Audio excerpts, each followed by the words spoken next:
కడప జిల్లా బద్వేల్లో దీపావళి సందడి నెలకొంది. ఇక పూర్వమామిళ్ల బైపాస్ రోడ్లో ఏర్పాటు చేసిన బాణాసంచా దుకాణాలను బద్వేల్ మున్సిపల్ కమిషనర్ నరసింహారెడ్డి పరిశీలించారు.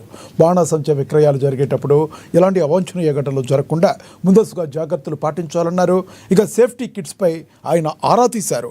టపాసులు అధిక ధరలకు విక్రయిస్తే చర్యలు తప్పవని హెచ్చరించారు.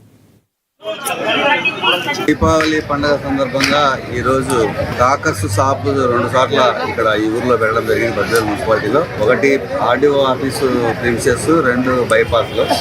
మరి అందులో భాగంగా మున్సిపాలిటీ తరఫున ప్రాథమికంగా మేము వాటర్ ఉందా, గ్యాస్ ఉందా, ప్రాథమిక చర్యలు తీసుకున్నారా, ప్రికాషన్స్, ప్రమాదాల నివారణ కోసం తీసుకున్న చర్యల గురించి పరిశీలించడం జరిగింది.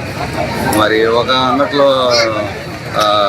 ఈ ప్లాస్టిక్ కూడా అమ్ముతా అంటే వాళ్ళని మందలిచ్చి తీసేపించారు. అన్ని షాపుల దగ్గర డ్రమ్ములు వాటర్ ఏదో లేవంటే ఇప్పుడే పోయింది, బండి తీసుకొస్తాం. మరి అంతేకాకుండా ప్రజలకు అందుబాటులో ధరలను ఉంచాలని కూడా చెప్పి షాపులను విజ్ఞప్తి చేసినాం. వాళ్ళు కూడా మేమేదో డిస్కౌంట్ 50% డిస్కౌంట్ ఇస్తున్నాం, బిజినెస్ లేవు, లాస్ వస్తుంది ఇలా అని వాళ్ళు అడిగిన 50% డిస్కౌంట్ అడిగినా కూడా మేము ఇస్తామని చెప్పి చెప్తాను.